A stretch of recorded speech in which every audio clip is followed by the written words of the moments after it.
According to the Brain Injury Association of America, 1.6 million to 3.8 million sports and recreation-related concussions occur in the United States each year. And that same study points out that 6% of emergency visits from sports-related accidents are concussions. A concussion is a type of traumatic brain injury that is caused by a blow to the head or body, a fall, or another injury that jars or shakes the brain inside the skull. And a person doesn't have to lose consciousness to suffer a concussion. In order to protect student athletes, the Virginia General Assembly created a law requiring all student athletes, parents, and coaches follow the Virginia Beach Public Schools concussion policy. In short, that policy states, if a student athlete is suspected of sustaining a concussion, the student will not be allowed to continue to participate for the rest of the day. If the student athlete does in fact sustain a concussion, he or she will need to be cleared in writing by a licensed healthcare provider before returning to participation. In Virginia, the following medical professionals qualify as licensed healthcare providers: a physician, a physician's assistant, an osteopath, an athletic trainer, a neuropsychologist, or a nurse practitioner. When the student athlete returns, he or she will begin a gradual return to activity, taking a minimum of 5 days before being allowed full participation. We would like to share the true testimonial of a student athlete who has struggled in several areas since suffering 2 concussions in a short period of time. Here is Tracy's story. It was January 10th, 2005. I was 17 years old, and my high school basketball team was playing a varsity game, and it was around the second quarter, and I was going up for a rebound, and as I came down, the back of my head collided with the top of another girl's head. The next day, after the day I got hit, I went to school, and I was really sick. I knew I had a concussion because I suffered through a concussion my 7th grade year. I had all the symptoms: dizzy, nauseous, I couldn't focus in school. I continued to play a second game after that, and I passed out after the second game in the locker room. Basically, I was bedridden in my house for about 6 months straight. I slept on the couch because of the light. We had to put dark sheets over the windows. My mom and my sister had to help me walk around.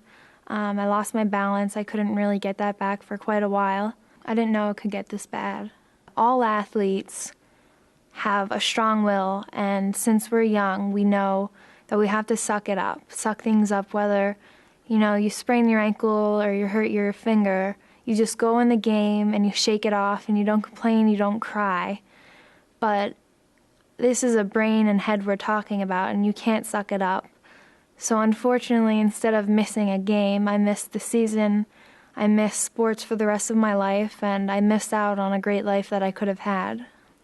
Athletes need to know, if you think you have a concussion, don't hide it, report it.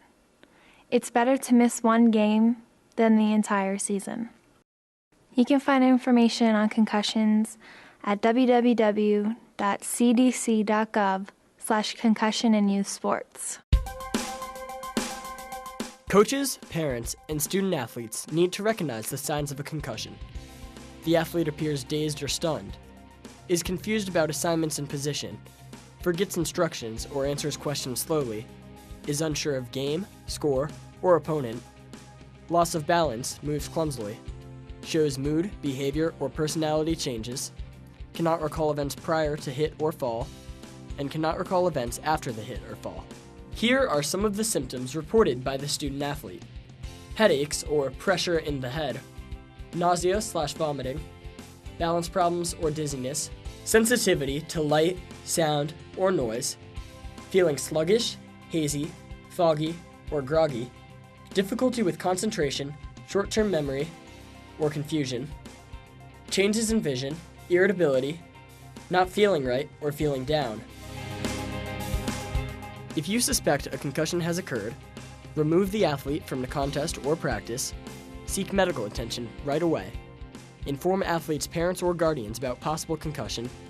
Parents, inform the coach of any recent concussions sustained by your child. Finally, refer to the concussion-graduated return to play guidelines to determine when it is safe for the student to return to play.